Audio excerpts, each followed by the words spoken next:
remember every dream.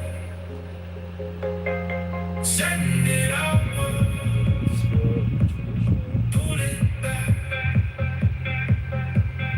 One last signal through the black.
Static breeze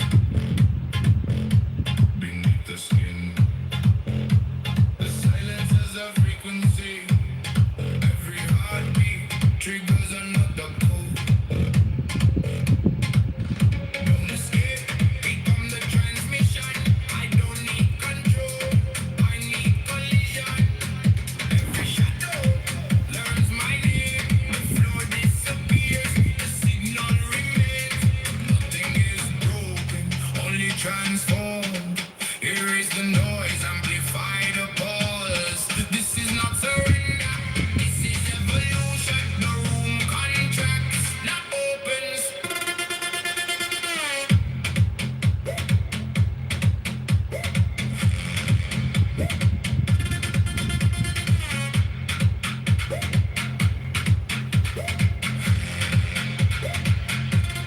Concrete listens, time fractures in pulses.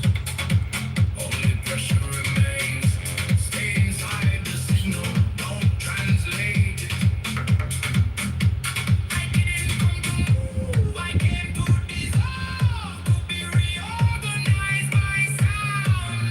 Close your eyes, not to hide. Every memory bends. What hurts becomes rhythm.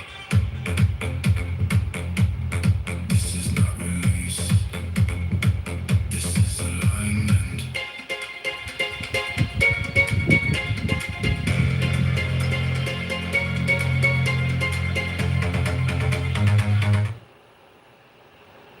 Well, And when you have enough people, like a large enough audience that would come in, and especially with the political climate at that time, because look, my rhetoric is kind of normalized now. I saw Pepe would not be Pepe if this app was as large today, because it's everything that I would say. There were a million people like me. That rhetoric just like exploded, and I mean, it's just kind of like, but Pepe, you're not Why the would you- source of the rhetoric, and you know, if you're gonna sit here and reminisce over the nostalgia of your glory I'm not days. reminiscing. I'm talking about the realities of Clubhouse. Like, Oh, the realities of a conference If call. you look at all of the people that did rooms, Uh-huh. like just you can count them. Think of all of the people that would consistently open big rooms. Uh-huh. There were people that absolutely eclipsed me. Oh. Way better than me. Wow. But you have to ask yourself. What? They all left the fucking app. They They did did? something else. Where'd they go? That is a fact. Where'd they go? A lot of them tried to do it elsewhere and failed. There's the only one that really stands out to me is that Mario Narafal, whatever the fuck Yeah. his name is. Mario Narfall, I yeah. feel like there's a lot of like international See, that guy's got a huge audience. You know, you've got just like 3 Ashkenazi Jews on here, a couple Schwartz. You know, your audience isn't really very big, Dr. PP. So, you know, that's what I'm saying when you reminisce about the glory. Oh, you're not trying to get big. I got it. Yeah. Okay. Given up. Uh-huh. You I'm gave trying to, up. like, when Yeah. it comes to trying to hold these big stages, Uh-huh. that was a relic of the past. A of relic? Certain conditions that existed. A past After relic. the pandemic, that is Uh-huh. not something that almost all of the people Uh-huh. that would be able to open these big rooms. Uh-huh. That is because of certain circumstances that existed Really? at one point in time. Like that is. Whoa. No, to be honest, like I'm not. Is gonna that a fucking fact? free. Do you have to say that's the you know, is that a fact? And is this I think so. Yeah. do you have a house or like, you know, I mean, Yep. what's your I'm in it. what's your subject matter expertise, Dr. PP? You know that I've said this since the beginning. What? I've said this since the beginning. Do you remember how people would be dick sucking and be like, "You could be the next Ben Shapiro" or something? Really? Like that. You It's were just labeled like, the next no, Ben Dr. Shapiro? Adams. Hold on. Oh, Dr. Dr. Adams. Okay. Hold on. He would say this in particular. Now, obviously, he's more intelligent than I am. I would say. You think he's more intelligent than you? Obviously. I mean, Well, by how much? really- Like 10%? 30%? 100%? By a good bit. Now, if you look at somebody who graduated from Harvard Law and you're the top of his class, you're already alienating like what? About down to 1/1000th of the population at a minimum. Uh-huh. Probably closer to 1/150th of 1,000. Yes, he's a much more gifted individual, but especially verbally. Really? Yeah, he's far more gifted, and when it comes to doing something like. But what about the talking, work like ethic? The amount of time that you guys spend here. Hold on. He's clearly a Clearly? much more gifted Gifted. orator than I am. Like, Orator? that's just- Gifted orator? yeah, obviously. But Obviously. anyways, they were saying this shit, and when it came down to it, Uh-huh. what I would say to them back then Mm-hmm. was that, well, the reality is, like, when it comes to me, I will not listen to, for entertainment, Uh-huh. anybody that is not generally an expert at something. Really? I'm not an expert at anything. Really? And so, I always knew that would Time be, wasting. You that could would be that you would- could be no, labeled but an hold expert on, time hold on. waster. Now, you do get like the people like Andrew Tate. Uh-huh. You do get the people like, hold on.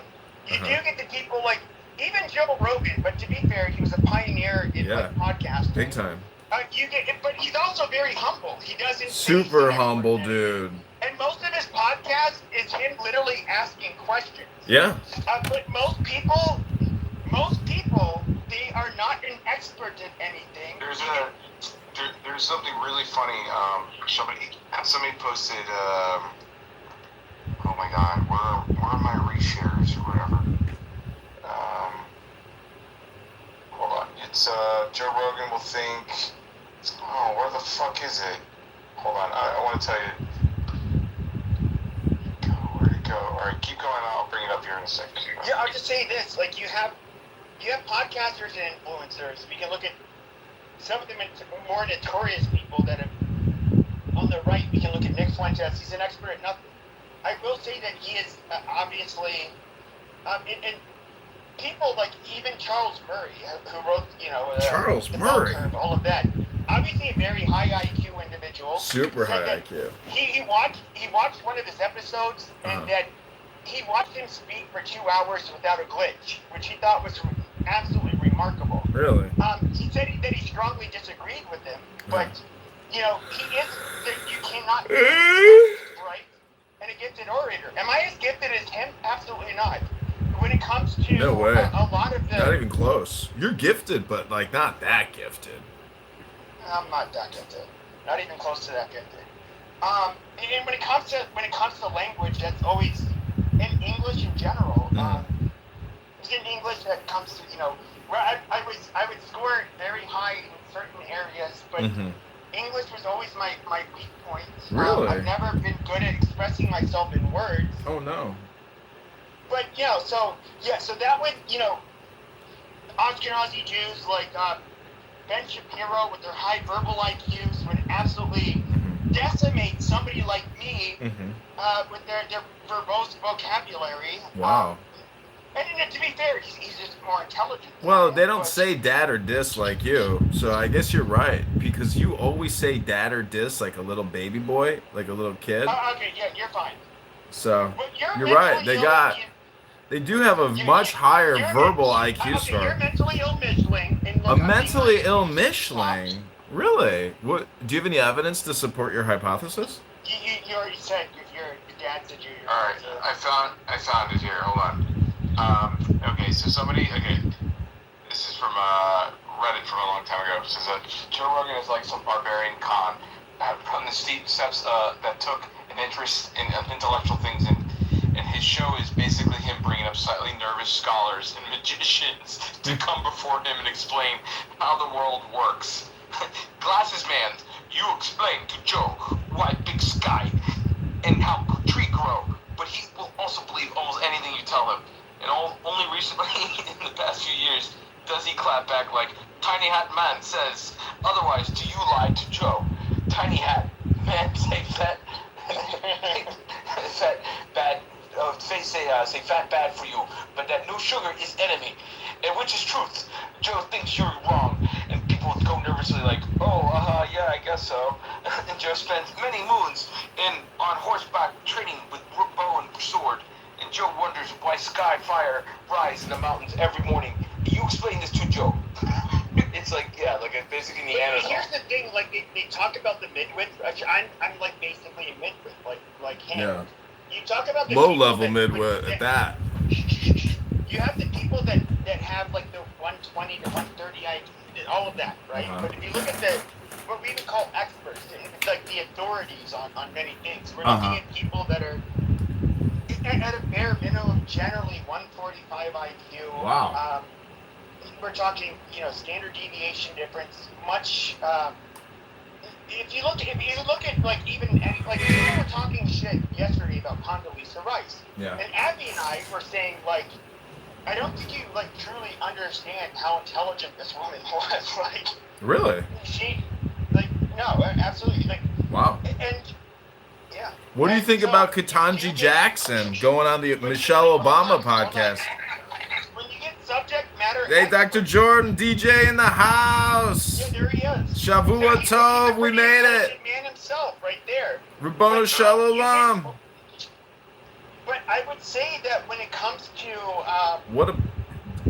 when it comes to somebody like Joe Rogan, he comes up with he can have these podcasts that are going to be interesting to the majority. And I want to be quite very clear. Are you like Joe Rogan? Okay, all right. You're not, dude. Just shut up. Hello? When it comes to, for example, making content, that would be entertaining. For example, to people that are like 145 plus IQ. Yeah. And you're probably not going to be able to do that with an IQ of 120. Well, how do you rate narcissists in your IQ formula, like Dr. Jordan, who always talks about narcissists? But narcissists have different IQ levels. That's true. Irrelevant. If you're a narcissist super psychopath with a high IQ, do you think that you could still be successful? So let me just share something. Ironically, I just posted something on Facebook about how many PhDs are geniuses. And I think the number of PhDs, like the average IQ of a PhD is like 120 to 130. I don't think it's even that high.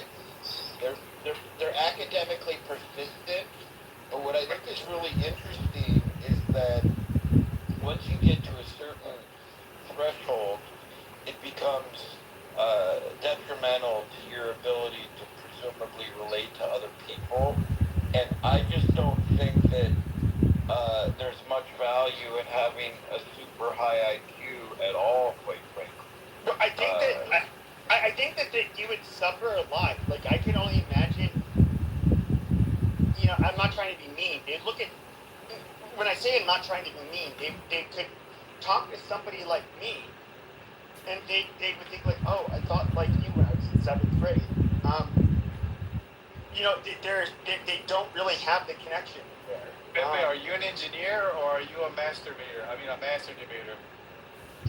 Both master debater and Okay, so if we were to speak tungsten, cast no, I'm iron, not an engineer. I aluminum. said masturbator and master debater. I'm not an engineer. Oh, you're both. Okay. Masturbator. Okay, I rest my case. So Go ahead, sorry. no, you go ahead. So this guy that I mentioned, I had several graduate advisors. Some of them lost tenure, some of them were really successful. There was probably one out of six of them, I think there were 6 or 7, 8, who was probably a genius. He was the least successful, and I think it really got in his way. Like, he was so quirky and so thought so differently than people that it totally just kind of sabotaged him. And I don't have any way of proving that, but it was really, really weird. But do you think that would be like a lonely, miserable existence? Like I've thought about. I'm like, Well, he wasn't quite like the Unabomber, but this guy was a party. This guy actually. So, what happened with him was, not to go into great detail, I think he spent a lot of time hanging out with the college co-eds, not like flirting. I just mean like hanging out. Like, he liked to relate to the younger people. He didn't get along as well with the professors, and he tried to almost be too cool. And yeah, he was really funny, had a great sense of humor, but he just couldn't, I don't know. So my point is, I don't have an answer or a formula other than to say, I think when you get super, super smart, whether you have social graces or not, you automatically become more socially awkward because you start to think in dimensions maybe that others don't. that's kind of where I was pointing to the loneliness. Like, can you imagine you see the world a certain way, but the cognitive abilities of 99.99% of the population kind of prevented you from connecting. You couldn't connect with them in the way that you would want to. And and this isn't like a snobby thing, but it's like it would be, I would say, a very lonely world if you were lived in a world full of 12-year-olds, and you were the average 12-year-old versus the average 30-year-old. You'd be like, what? How do I relate to people? Well, yeah, I mean, I don't think you're talking about me because I'm not anything, and I'm no exception. But what I would say is, I have been around people because I don't even think I'm average. I think I'm maybe average. For me, maybe I'm average intelligent. I don't know. But what I do know is that after learning a lot, after spending a lot of time in school, and kind of getting conditioned in that whole academic space, there are some times where I'll be around people look, you are very knowledgeable, you're resourceful, you think outside the box. I imagine you feel lonely when you're around people that are just you find dull, not dumb, not, I don't believe in dumb so much. No, I know, I get you. I do to a sense, but I'm very far from being a genius or an outlier. No, I get it, but let's just use going on Clubhouse. You and I might go into a couple Clubhouse rooms that are going on tonight, for example, and we might be absolutely shocked at how shallow or rudimentary the conversation is, and it would be boring to us, and so we might go into even the most contentious rooms, but at least they're interesting. And yes, I think you're right. Absolutely. Yeah. No, you're 100% correct. I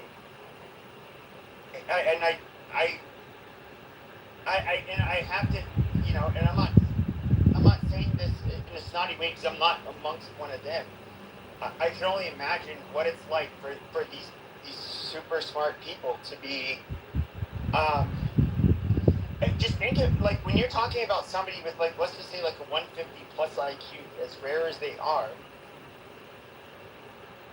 It must be like really hard to find like a genuine connection with people. I would say, Dude, even what are almost you talking about? dating If most you're people, super having intelligent, friendships with most people. just because you're super intelligent doesn't mean you can't have affectionate, considerate, respectful relationships. What the fuck are you even talking about? No, that's not what I'm talking about. Like if you have like when you have any kind of intimacy, I'm not talking about sexual intimacy, but like things that would be shared in a friendship, you would have to have like a level of connection there. And Yeah, that goes with any friendship, dude. but even like for example, when it comes to a wife, like what would okay, so like I look at somebody like fuck is his name, Mark Zuckerberg. He married a lot of people were like making fun of him. He married this mid-Asian. She's a pediatrician. She's obviously a very intelligent woman. But for him, the pickings would be slim. He has to find a way. Because Mark Zuckerberg, despite what you think of him, he is an incredibly intelligent individual. And how many people are how many women should I say are actually able to have an intimate relationship with him where they both would have a connection? I mean, it would have to be somebody, a woman with an also kind of like an absurdly high IQ. Yeah, but maybe she doesn't have like how do I mean maybe like yeah she's a doctor, but do we know that she has an exceptionally?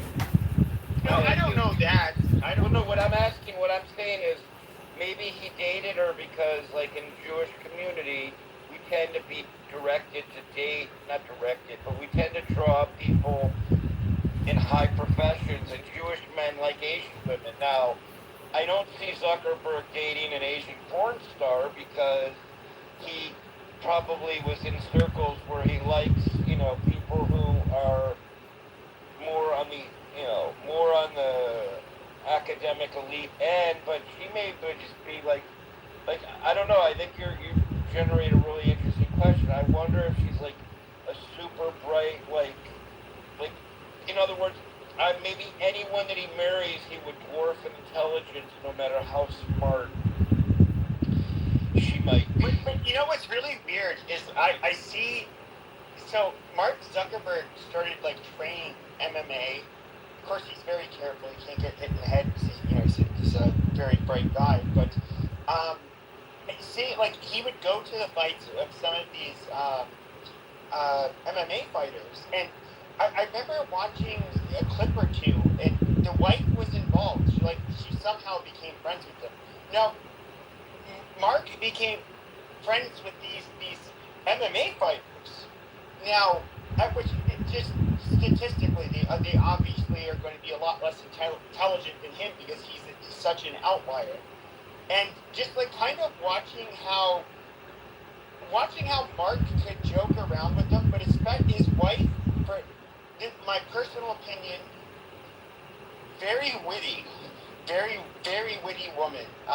She could crack jokes. She seemed to be very socially aware, like almost like to a much higher level than Mark was. But then again, I don't get to sit around these two people and judge them, so I have no idea if this is how they are in real life. But I can totally see how somebody like Mark Zuckerberg would marry this woman, this pediatrician, which like we all have to, at least at the end of the day, we can all agree that being a pediatrician would kind of put her within the top couple of percent when it comes to intelligence. Not just intelligence, but especially ambition. How conscientious she is.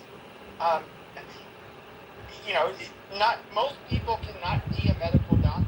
And that's just a reality. I couldn't be a medical doctor. I'm not conscientious enough. Period. And Right, and I mean, you Zuckerberg. could be a doctor. Zuckerberg might not have been able to be a doctor, and I say that in the sense that, like, let's say he went to medical. Here's a guy who drops out of college. Maybe he thought so much outside the box, or would be so bored in medical school.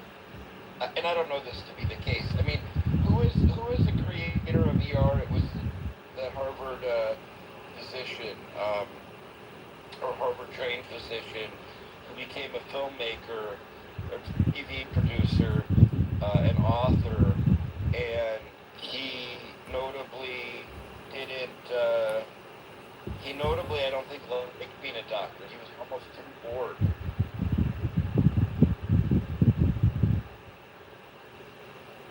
See, people get, I'm not surprised. in my opinion, people get IQ wrong because how do you factor in someone's evil malintent, immorality, unethical behavior into the IQ equation in a competitive environment? So I don't think that you are related. they are related, and because because if you consider yourself intelligent, you have to consider what could happen to you as one of the participants in this supposed competition. For sure. So I remember this was an abnormal psych class, and Dr. Martin Short, it is you. Dr. Marty Short, the comedian? No, not the comedian, obviously. And so he said, like, how many of you are superficial? And they're like, Yeah. nobody would raise their fucking hands. He said, no, every one of you are superficial. And he went into this kind of course, he leads the goddamn department. Mm-hmm. And he's teaching a 100 level class, but there's like several hundred students in it. And he's saying, like, okay, well, if you see somebody with a car that's broken down in the middle of the night, it's this old lady, you're going to make the calculation in your head that, like, oh, she's harmless. If you see a guy that's big, strong, especially if he had tattoos. Of course, this course I took over 20 years ago. Tattoos were correlated with criminality far more back then. You're going to be more hesitant. And he then went on to talk about Ted Bundy. Ted Bundy, at least from what I remember from this lecture, was a fairly articulate, intelligent, nice, very presentable person, I would say, at least. And so what would end up happening with somebody like Ted Bundy? You get this guy that is very well spoken. You can tell he's intelligent. What do people automatically do? Well, you're intelligent, you're well spoken, you're educated. Therefore, you're a moral person. You walk down the right path. However, that he would disarm you with that so perfectly. And of course, I'm sure he was charismatic and all of that shit. But then he would be your worst fucking nightmare. He would lure you into the perfect trap. That's like a woman's dream, like man right there.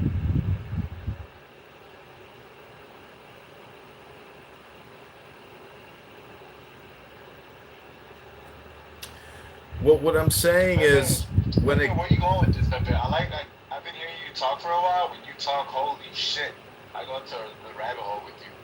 But Well, no, I was just saying that, like, you're right. Like I was talking about morality. You actually reminded me, because I was trying to think of, like, what I was talking about. But the morality is so, like, you get this person that you were trying to tie morality to how intelligent intelligence, you are. meaning, look, And I was pointing out Ted Bundy, who is educated and you are the worst, and Pepe. He was the perfect fucking monster. He was the worst goddamn person, if you were a female, you ever wanted to get in a fucking vehicle with. See, Pepe, you got to look at this. Look at it in terms of like a military conflict between two generals, and another general outsmarts and kills the other general, even though he had a lower IQ. So you have to ask yourself, who really had the higher IQ? The victor, who's alive, or the dead general with the higher IQ? Now, What I was saying is there's two. So does lifespan? Is it like your lifspan and survival? Does IQ and intelligence have any? Do they have a in a way, if you believe in evolution, only evolutionarily speaking. The reason why Come over people like have this. certain traits, um, first of all, a lot of you are going to find this offensive, and I'm sorry, but we can look at different animals, not ones that were bred, or biologic or human, uh, Artificially bioengineered bred. by humans, like dog breeds. Come for But like this. we can look at wolves, how where they come from. For example, even on the stone continent, they have different levels of prey drive. They have different. They had to evolve to adapt to their environments. Their plumage, everything is different about them. And then when we look at, I don't know, like people, I am one of those people. Doctor may disagree because I don't have the answers. I don't, I'm literally shooting from the hip. I do think that, and this isn't a race thing.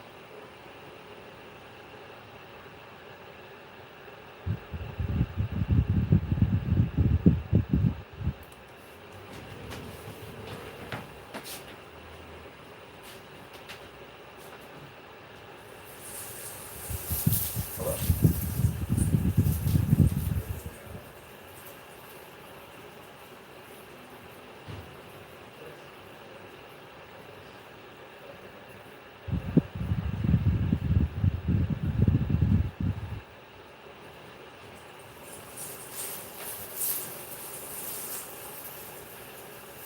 Nice. Wait, are you in the city right now? Oh, I see. Okay.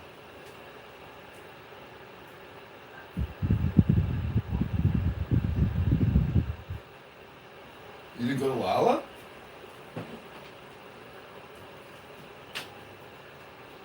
Oh, wow.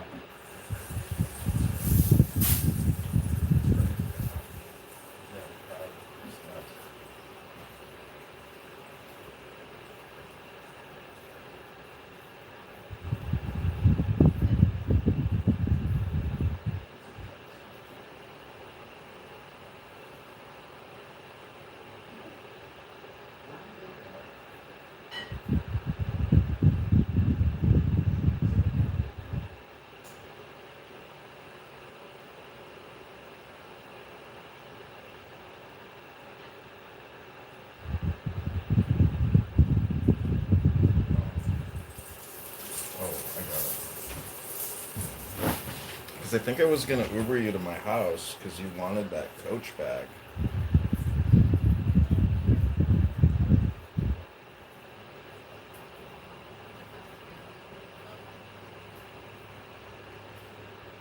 Yeah, I think it was gonna cost me like $120 to Uber you here, and I didn't have the time to drive you back, or it was like 60 each way at the time.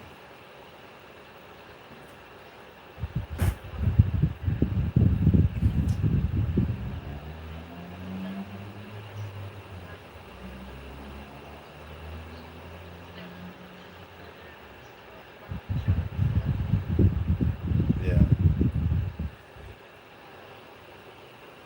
So what are you gonna do? You just gonna stay home tonight? Call it a night? You wanna maybe get together this week?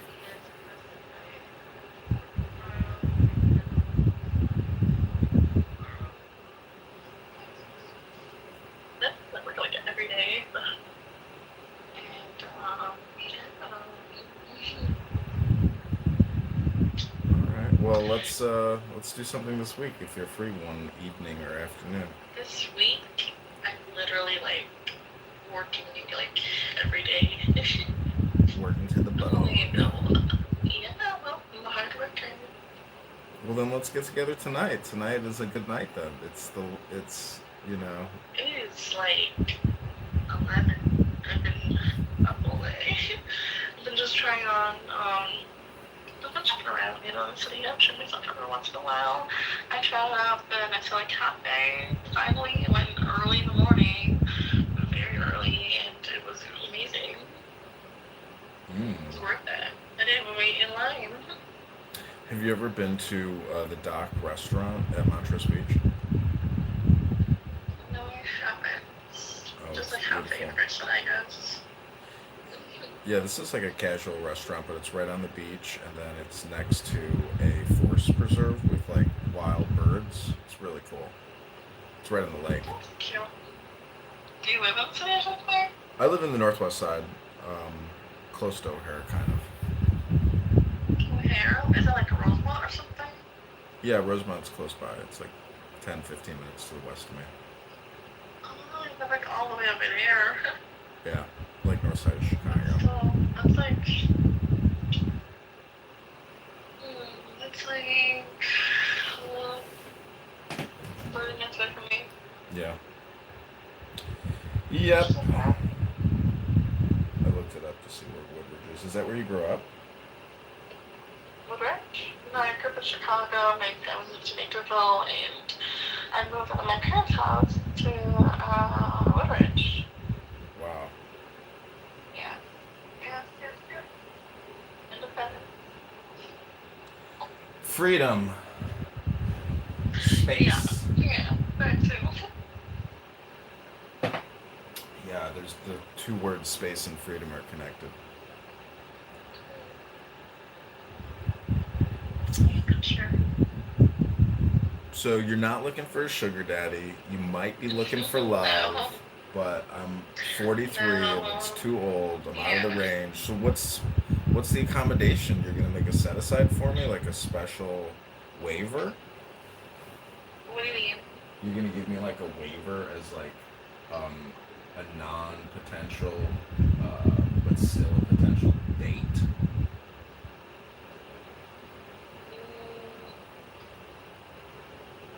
I'm going to like an inspection. I've never talked to anyone. I think the oldest I ever dated was like 38. Yeah, I mean, I'm a pretty handsome 43-year-old guy. I think I gotta, I work out every day. Loving the confidence. You know, love a person who is confident. Yeah, I think I've got a lot of dignity and confidence. Big, What was that? big, you know? Well, I mean, you have to think the thought, but I'm pretty humble. But yeah, I mean, I like dignity and I think I've always had confidence, in approaching people and my abilities. Sounds good. All right. Well, what else? But, I mean, we could probably work something out, though. Yeah, we can at least meet each other. I'd be happy to take you to dinner and see if we have fun. Shopping. I don't know, I never had this before. I mean, I feel like I make pretty much good money and everything like that, and earning is kind of nice, I guess. To have someone who just like, you know, spoil every now and then. I do spoil myself a lot, but I don't know what I need. I'm trying to think of something. You have to give me some ideas here. I mean, for you, baby, heaven and earth. That's Huh? that's my policy. If I can give you heaven and earth, Heaven and earth. I'm living in it, so I think I'm doing pretty good. you're living on earth, and there's just a lot of treasure on earth. But heaven is celestial glory and more riches in heaven, infinite riches in heaven. Speaking of heaven and, religion, I was like, one thing I can't get out of my head was when I took this homeless guy at 20, and he's like, he said I was reincarnated into like Eve's daughter or something. I'm like, what? Interesting. Interesting. I always try to have $1, just $1, to give to unfortunates that. Huh? I usually only give out $1 now. Never like big bills. Just $1 to confirm that person's existence and say, "This is for you, strength and joy." Sorry, I wish I had more to give you, but here's $1 for you.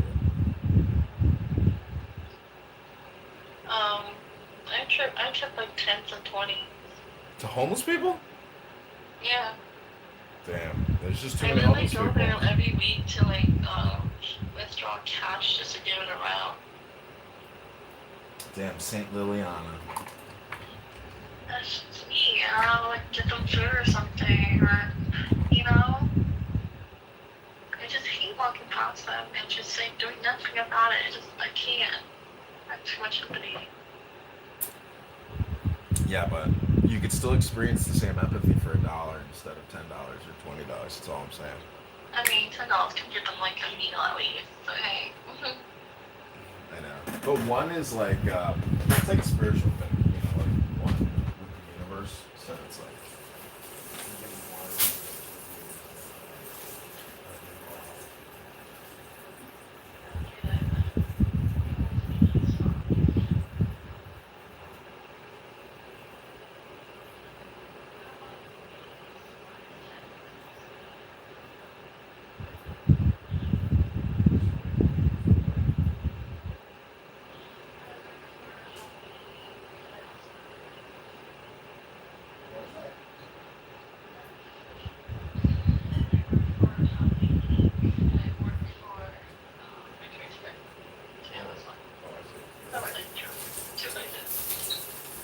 what was the first one? Top what?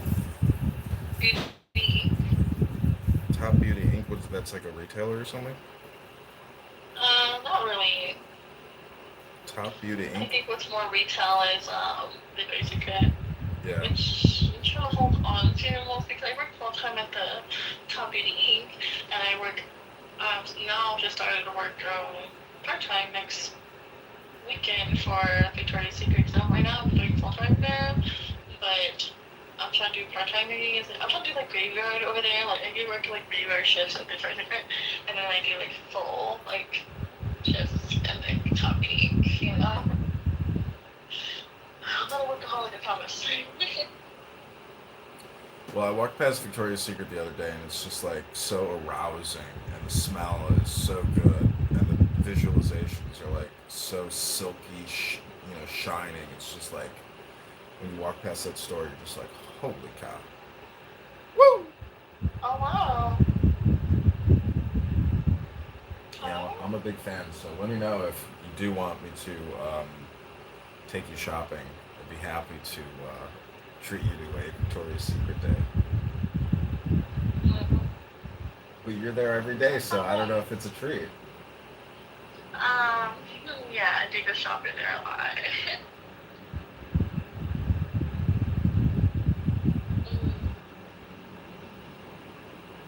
I don't know what I want though. I already did enough stuff there, but I really don't know what I would want. Usually if I want something, I want it now, you know? Mm-hmm. Yeah. Well, I think a lot of the, I guess a lot of the outfits really are for the partners. So Huh? I'm saying that, like, the outfits, the lingerie, like, the partner is like buying it for that person. No, that's not always how. I think you're getting mixed up with mostly just Victoria's Secret intimate like text area. There is Pink. You know, they're known for selling like their beauty products and mostly like their clothing line, and just like bags and like just beauty and fashion. And that's what I love. I'm inspired, and that's what I'm passionate about. It's just beauty and fashion, and I work for it. Yeah. And Do they sell athletic leisure wear? I have all their athletic wear and Victoria's Secret and Pink. Oh, wow. Do you go to a gym? Do you work out? Yes. I now just started walking back in because I haven't seen to log in. Oh, it's okay. Great. But I'm just like big, but I'm like, go, good. Yeah, I think I'm more middle, but I won't say I am a girly ass, but I think I'm trying to like keep it more like slender, more, a little bit more thinner, you know? Since I have been going to the gym every week and just, I go out like the side with the signature club though, mostly. But no, it's pretty great. So I know. Yeah. I Also mean, work out at home too, so yeah. nice. Mm-hmm. Show me what you're working with. Hmm? Well, that's good news because I like going to the gym, and I always find it to be like a red flag if somebody just like is not interested in working out at all. I'm just like, you don't even sweat, you don't work out. Like, Oh, what's really? You going wanna go on here? jogging with me? Huh? Yeah, absolutely. Jogging? Really? Oh, everyone hates it, but I like it. I mean, I gotta get my cardio on. I have been lacking on that. I need to literally get my cardio on. Yeah, let's play But, tennis too. I like tennis and pickleball and golf. But yeah, I mean, but I really do like just breaking a sweat every day and lifting weights and doing yoga and stuff like that. uh-huh. Yeah. But, oh my god, I forgot to eat today. Because usually I eat like a bird, you know? And I never finish my food. I never finish my food ever. It's not like a snack or like an appetizer, like an appetizing thing. And I mean, I'll eat a full meal if I'm like high or really hungry. Mm. Just take edibles together, you know? Get high and just Yeah, gobble. yeah, that sounds fun. I like gummies. Yeah? I smoke bud, but yeah, I just had an amazing salad at this really good restaurant near my place. It was amazing. My chicken sandwiches, they're so good. Yeah, they forgot my If you chicken. make yourself available tomorrow, I'll go out with you, okay? Okay, great. Let's do it tomorrow. Okay, sounds great. Wait, do you want to do afternoon or evening? Let's do brunch. Like, is that 1 o'clock? That's gonna be, let's see, maybe like 12:30ish, yeah? Okay, let's do it. I got a Let's do good it. spot. Where do you want to have brunch at? There's many good options that I know of by me. Irving Park Brewery is top notch. Eris Brewery is very good. I want something casual, like a restaurant casual. Doesn't have to be top notch. No, these are casual. These are just like top notch casual. We can think about some stuff, you know?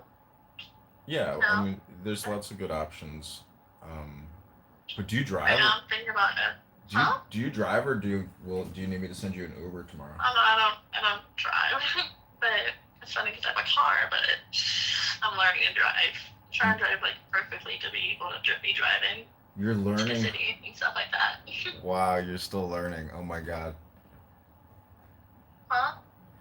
Well, I can teach you. I'm a professional race car driver and a defense driver I'm not coach. racing. But no, I would love for someone to also teach me here, you know? Yeah, I'll take you to a big parking lot. You can drive my car. You sure? Yeah, I mean, if it's an empty parking lot, there's no way you're gonna, hit anything. But we can practice parallel parking because that's like what's kind of challenging generally. Oh, I think I know about that actually. Oh, you got parallel parking down cold? Yeah, All right. Well, I guess you know how to move. I guess so. I just have practice more on it because I haven't done it in a while. So yeah, we can get a little bit of a rerun. But other than that, I don't know what to do. I don't know what to do. Well, tomorrow we can work out. We can play tennis. We can do brunch. Um, you know. I just did leg day, so I kind of need to like rest those legs for a bit. Oh well, we can do yoga. Oh gosh, I was working out with my cousin like in the morning, and he made me do his workout routine, and it was crazy. I was crazy. Okay, I couldn't handle it, but I did it. I did it for over an hour, and oh my gosh, I cannot really walk. I'm walking around the city, going up those damn steps. A lot of stairs, by the way, and I don't know. My legs need to like rest on that right now. Well, I've got a yoga studio in my house with Thai mats, and it's it's nice. Got mirror and I got weights and all that stuff. But it's a good place to do yoga, or we can do yoga at the I'll park. do that workouts and yogas with you if I like feel more comfortable with you, you know? I Yeah, usually do that with people I feel like more comfortable, like I got to know more with, you know? yeah, 100%. Yeah. 100% fetch. Thinking about ordering food or something at this point. I don't know I if thought like you were in today. an Uber. Are you at home now? I was on like email away. Oh my gosh. All right. Why? I was just asking. I was just curious. I was like, are you in an Uber or are you at Just home? curious. I just don't hear anything. I don't hear like, a car or anything in this. Are you on like Apple earbuds or something? Maybe. Oh, it's working pretty Maybe. good. There was You know what? huh? What is that? I was just gonna say there was an Italian beef fest by my place. They had a concert. It was pretty good. The band was called Chicago Experience, I think. The Chicago By the Experience. way, I did want to mention to you about something. What? You need to study how what we like. I'm not saying I feel like I'm very young, and like the whole after party, the little. I know that you also try to guide me to something else too. It just feels more of like a older people subject, You should like probably get to know me more a little bit, like what I like to do.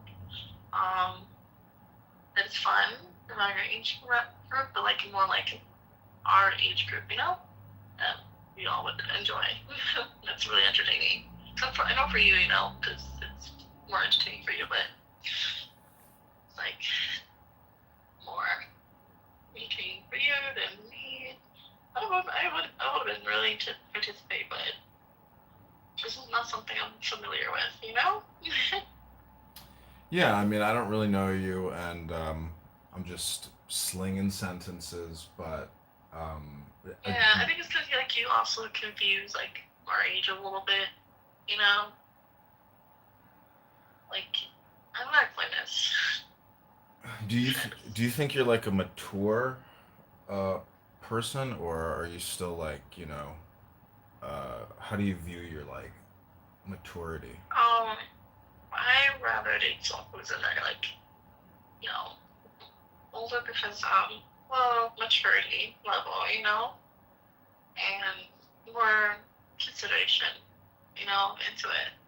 Hmm. And I mean, I've been getting pretty good reviews on dating older people actually, but I dated one person who was very older, who was like 38, and that didn't go well because I read him and I just didn't feel right.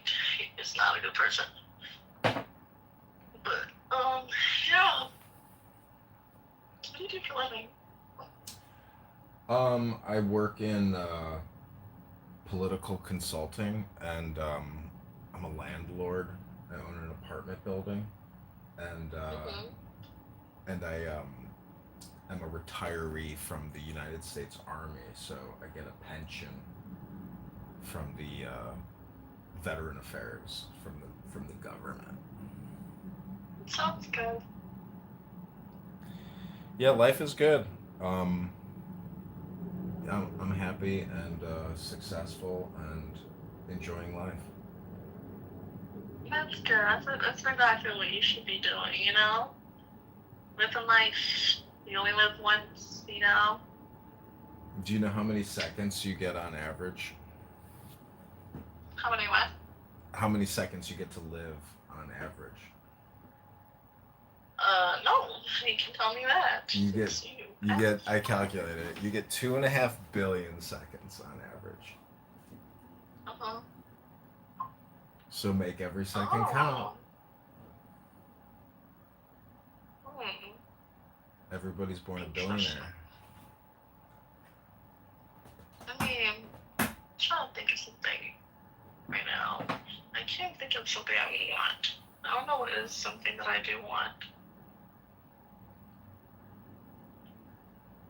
Hmm. I don't know. You want to smoke a joint? You want to smoke a bowl? You want some chocolate ice cream, rock and roll? No. I'm trying to think of something like that would benefit me right now, that I would want right now. You know? I don't know. What do you want? I don't know. That's what I'm thinking. I don't know. I think it was a nice day in the city today. It was great. What was that? It was a nice day in the city. It was just a little foggy though, and wet, and a little cold. You know? It was a nice night out. I mean, sunset. It was, it was a beautiful night. It was beautiful. It was a really beautiful night. But how are you? How are you though? I'm good. I mean, it's been like a crazy 48 hours. Because I went down to the House of Blues on Friday night, went out last night, and just like feeling good, rested, relaxed. Um, Mhm. yeah, but I probably need to like stretch a little bit, and I feel good. Yeah, Yeah, that sounds good. I mean, yeah, that's good. But you're in the city right now? I'm at home on the north side. Oh, you're home now. That's good. That's good. Now I'm finally just about to meet you home right now. Okay, sweetheart. Well, Um, let me know if you how think about about. this? I'll call you back in a bit Okay. when I settle in at home. Okay? Okay, sounds good. Okay, bye. Okay, bye. What the? What is this?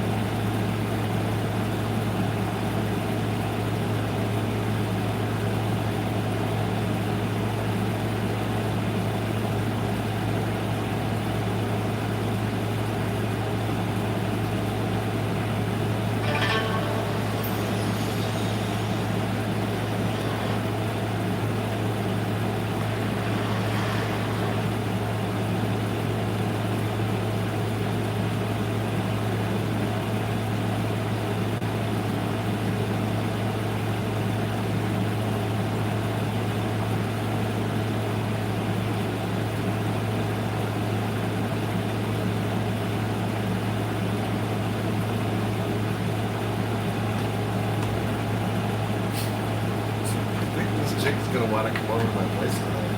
Fuck.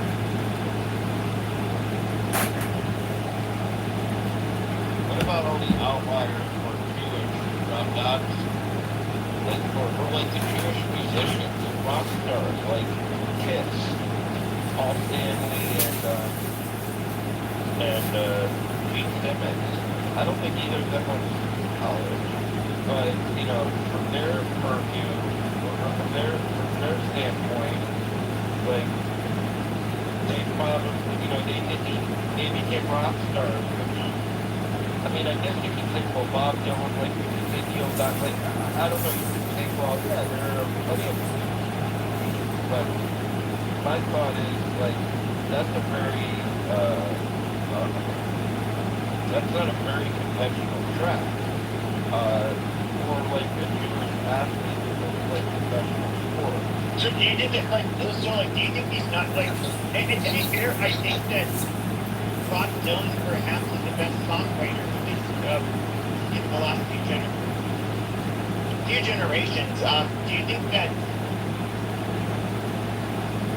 your culture kind of like pushes people away from being somebody like Bob Dylan? Yeah, absolutely. Like, I think that they would say, hey, like, someone said, hey, I want to be a rock star in the Jewish community. Your parents would probably say, well, what are the chances of that happening? Like, that's great, but you should probably go get a degree or something to back it up. And so you'd be pushed away. And so look at the individualism in certain cultures. Like, in every culture, maybe there are people who are like, I don't care what anyone says. I'm following this passion of mine. I don't care what people think. I mean, like, even me, for example, I went into I went on a date last night with a woman who is Persian Jew, and she was like almost astounded that I went to work in the food field because she went and worked in her family business. So she's a good example of someone born in LA, grew up in LA, has a big Persian family, almost knew exactly what she was going to go into, blah, blah, blah. So different from my experience. I would have been an outcast.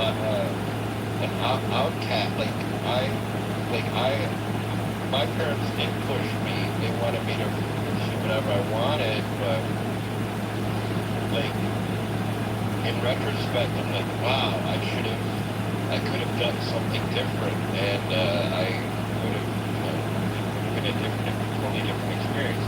So, I don't know, it's like, this is where anecdote challenges convention or statistical examination on this stuff, right? Like, evaluation or analysis, because it's like we hear these stories, and there are always these outliers that are good examples, but it's a cognitive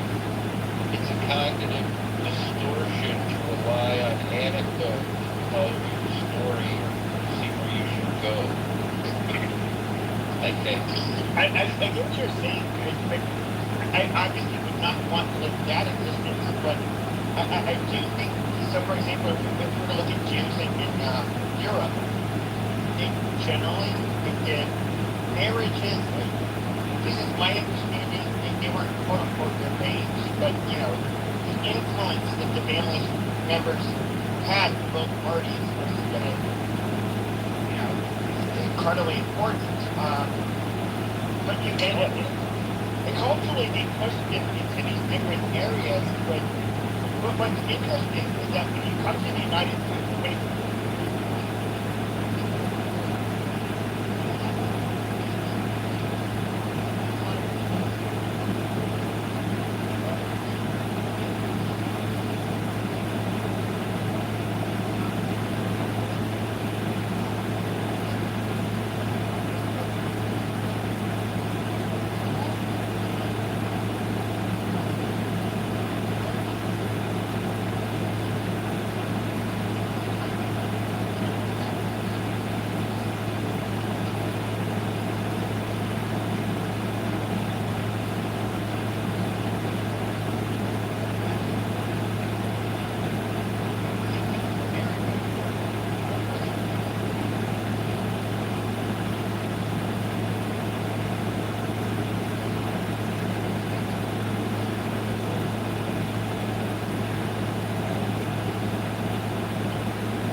and that literally wants to sit here and talk about how he's so America first, yada yada yada, and he tries to give this absurd conservative messaging, but like he's somebody that most of the country would have fucking despised. Who does? Oh, absolutely. I don't even know how the fuck people listen to him. He's really a faggot, like you said. Well, I think a good reason is because he looks at messaging that people of his age had to endure, but other hand,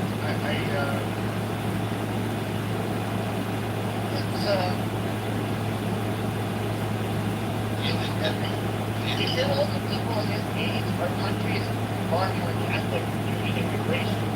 So do you think some of the lefties are also on his side? In a way, like horseshoe, in my opinion, horseshoe theory is real.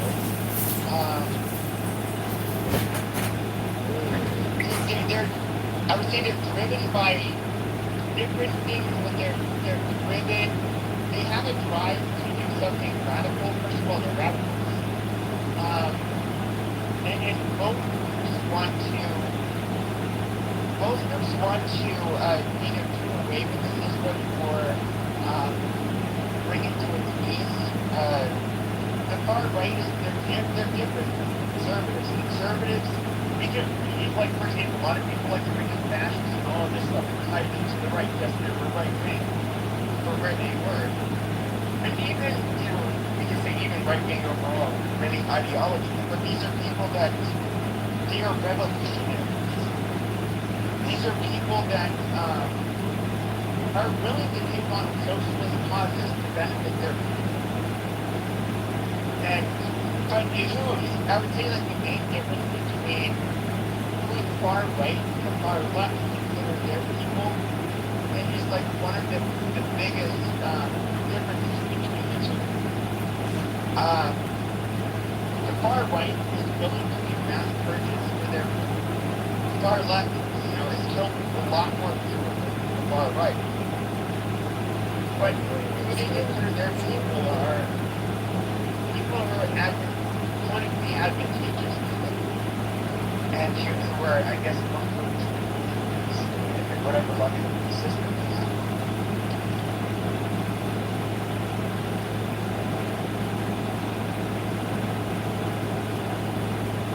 But I gotta go to bed. You guys know I'm a big fucking pussy. I have to wake up early in the morning. Sure. Hey, you have things to do. Stop being a pussy. Yeah, you're also super low IQ, so you have to rest up because you don't have the intelligence to figure out some other type of way to make the green beans without having to go to sleep on a schedule and anyways, what I'm trying to say is if Super low IQ. Alright. Good night, everyone. Well, DJ, it looks like round 3 Pepe had to take leave yet again. An inferior intellect here. And I'm on other platforms, as you know, and if you look at engagement metrics, you would quickly realize that this app is actually for brain rotted out people who think there's actually some type of audience here, which there is not. Well, it's funny because you love to hate on this app, and I don't know entirely why, because it's not that I have such an affinity for this app. It's just I don't know the other app, so I'm like, I just go with what's easy. I just wish more people from the other apps would come here and engage with it, but they don't. Particularly X or even YouTube, etc. Because I love this app. Like the functionality of it, in my opinion, is fantastic. But if the app is going to rely on Pepe content, it's not going to make it. That's the point. Is the Pepe show every night is not viable, and all the ghetto trash gangbanger rooms on this app, it's not viable because the content is abhorrent and it violates community guidelines. And so it's unusable material a lot of the time. And I guess like it's pathetic of me to hate on the people on the app, but I don't hate the app. But I do enjoy mocking people. But I also am intelligent enough. I think my IQ is high enough because I have read books and it says, dear God, help me not utter one slanderous, defaming, mocking, or insulting word to anyone. That's the best way to live your life. So, like, if I come here and get angry listening to Pepe or Monica or Marshall Rankin, that's a me problem. That's because I am being emotionally disturbed by their content. That makes me their slave because it makes me angry. And if you can make someone angry, you can make them your slave. So it just doesn't make sense for me to come here and get angry. But it doesn't mean I want to listen to what Pepe has to say. But it also doesn't mean I want to record him and put him out there. But I don't want to listen to him, and I also don't want him violating community guidelines on me. So I'm just saying it's like a boxing match. Life is like jujitsu, and you've got to wiggle and make it jiggle. And if you can do that, you're imitating the universe. That's why women are so fucking attractive. And why when you go to a bar with hundreds of hot 19, 20, 21 year olds wiggling and jiggling throughout the bar, they are the universe manifest, wiggling and jiggling and delighting. And each one is more beautiful than the next. You ever notice that? Where you're like, God, that woman is so hot. And then another one appears, and you're like, holy fuck! Like I can't even distinguish who's hotter. You are hot. You are hot. You are hot. Everyone is hot. This person's hot. This woman's hot. Oh my God, hot or not? But everybody's hot, and you're just like, wow, what a delight. What a delight. You know what I'm saying? Hello. Yeah, I gotta go because I gotta watch TV, but I will talk to you later. Oh shit, he's got to watch TV. I do not watch TV. Can't believe people watch TV. Um, I actually think my experience of live streaming myself and having like engagement with the screen is far more fun and inventive and pragmatic and rational than otherwise. Just sitting on your couch and in a vegetative mode.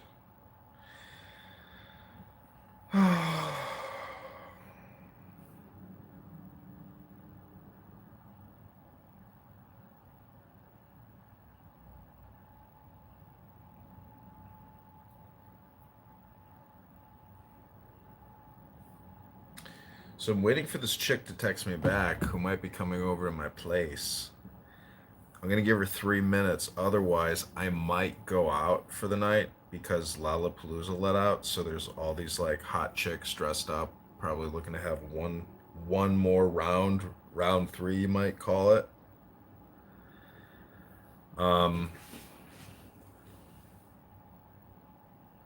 that's about it. I launched my political campaign today for mayoralship. I had over 2,000 people watch my YouTube live as I got signatures for an hour and a half at the Thomas Jefferson Copper Memorial at the Jefferson Park Blue Line stop.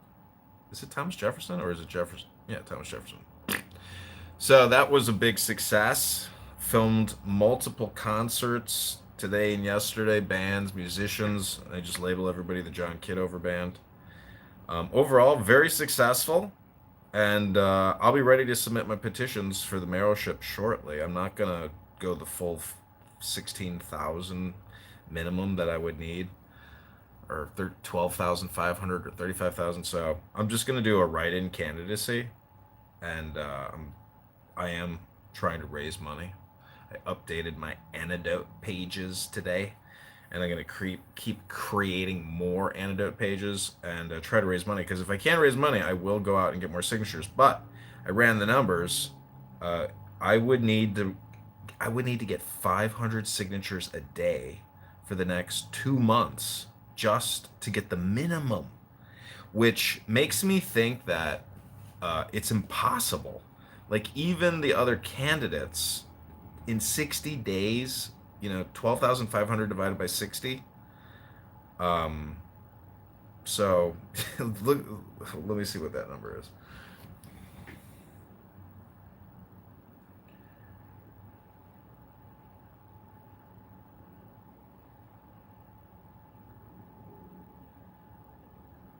Okay, 208 a day over the next 2 months would be the minimum, and you have to double it. So yeah, you need like 400 signatures a day, minimum. Which means you have to blanket the whole fucking city. You would need 20 people getting 20 signatures a day, which is the real number. Maybe it's a little higher than that, but you average about 10 signatures every hour and a half. So anyways, that's where we're at with the campaign. They did shut down multiple Instagram accounts of mine. The John Kitover account, which had almost 600 followers and 1,500 pieces of content that took me fucking many, many, many years. So they have deleted me, but they have not deleted my will. And because I am such a serial cell phone individual and I have so many accounts, they couldn't fully delete me. But they did cause me, in my opinion, social reputational harm. And there's nothing you can do about it. The only person I think I could sue is Meta, and that's not going to happen. So this is where we're at. Anyways, that's it. That's your update, Howard. If you're still here, love, FTH. Good night. God bless. We're going to see what's going on in Clubhouse Private, aka the rooms that I'm blocked from. They call it a conflict area. Okay? Even though it's under sovereignty, it's still a conflict area. Say it was a black community. I'll fucking bag you up. I'll sit there and make you a fucking mount on a wall in a fucking, I don't know, whatever museum there is. I'll put you ass first so everybody can sit there and read the plaque that'll say, here is Pepe. He thought he was a tough guy, but here's his ass after it got taken from him and mounted on a fucking wall. I'm going to put it at a fucking Skid Row gas station. So every homeless person can jump into that ass on yours. Because you know what? That's exactly what you are. Just some fucking troglodyte, some little twat waffle that managed to ooze out of your fucking mother's ass crack, and then somehow you came into existence. I'm sorry you were breastfed until you were 8 years old. I'm sorry you couldn't fucking figure out the difference between what a clit is and what a fucking dick is. But apparently you took that one all the way down your throat. And again, I'm there. But what do you got now? Nothing. You've got nothing to offer anybody. You came in here thinking you were going to jump up and be like that fucking tough guy, and then you act like I give a flying fuck. Here's the whole thing. I wasn't the one trying to plot something all fucking day. I wasn't sitting there thinking about you. You were weak. You were nothing more than a net jerked off on and fucking tossed aside in a fucking molecule. Nothing more. Nothing more. And as far as my kids go, my kids have jobs. My kids have college degrees. My kids are fucking in their own homes that I paid for. They have their cars that are mine that I paid for. They're all that shit, motherfucker. So clearly, your dumb ass can't even give your mom fucking Metamucil to help her with her fucking whatever shit pattern is. So you know what? I guess what, motherfucker? Instead of trying to eat the peanuts out of your own shit, maybe you should clean yourself up, actually get a job, get something that's actually provable that you can be, and figure out what the fuck you want to do with life. Because quite frankly, you're fucking retarded. You haven't fucking done shit. You haven't done shit. 4 years on this app, and it's the same fucking bullshit, fucking rhetoric over and over and over and over again. And you know what?